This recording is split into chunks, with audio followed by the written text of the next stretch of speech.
clear out of your mind any old mindsets that you have and perspectives that you've been hoarding. And so today's the day where we're going to start to do that clearing out of those things. Very often, our thinking is also muddled.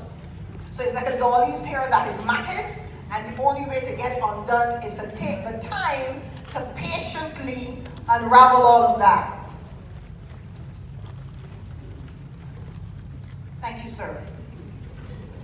See my ears are always for these things. and then part of the decluttering process God wants us to go through is to detach from always. So those are the things those are the kind of words that I want you to embrace in your mind as you consider the whole concept of decluttering.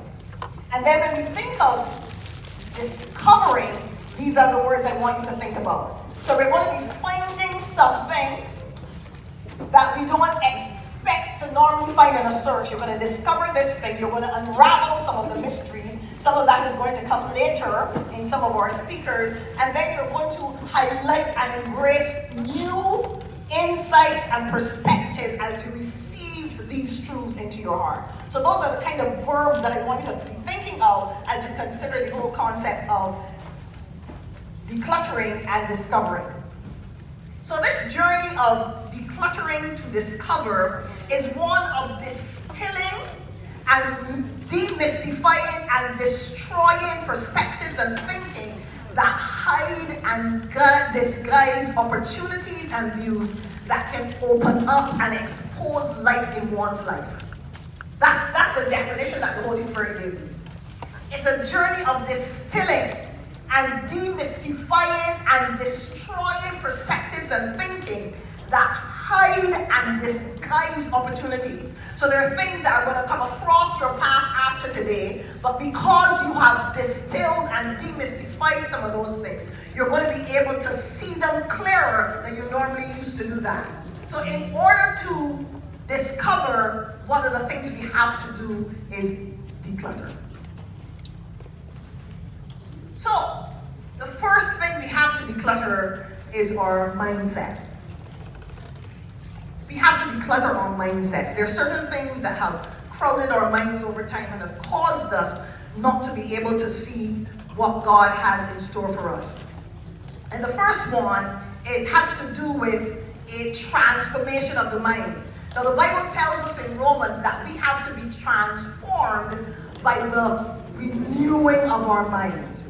And so if you have old mindsets, if you have old thinking that you have been harboring, part of this process is for you to begin to have a transformation in that mind.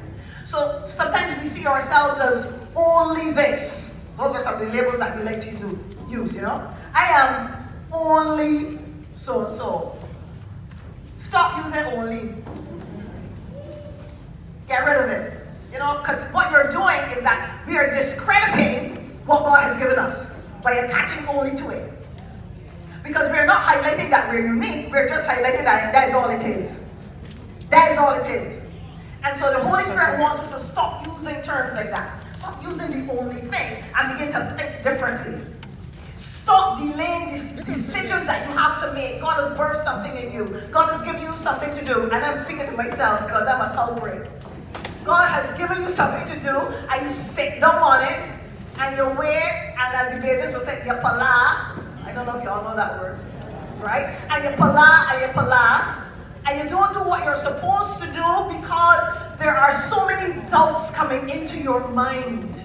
And starting this was one of the things that I struggled with. So many doubts. Other people are doing it. There are other ministries out there. What's the point? Why me? God, I don't think I should. I had so many discussions with the Lord. I'm surprised He continued to talk to me. But the thing is that when God gives you something, you have to make the decision to follow Him and do what He says. So delaying the decision creates greater clutter and causes our mind to be entangled with all the other things, all of the what ifs.